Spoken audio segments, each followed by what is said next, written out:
قال فرعون ویل فرعون یا هامان ابن لی صرحا یا حامان مال بنگله جوڑکا لی ابلغ الاسباب دا دا پارا چیز ورسیگم آغا دروازو تا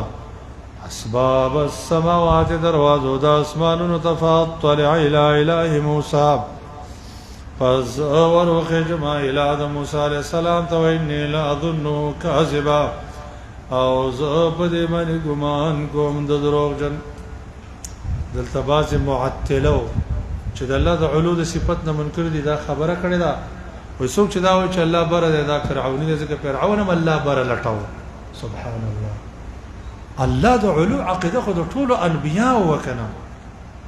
ټول انبیاء عقیده دا و چې الله بره دی د دې موسی علیه السلام عقیده دا و چې الله بره دی څنګه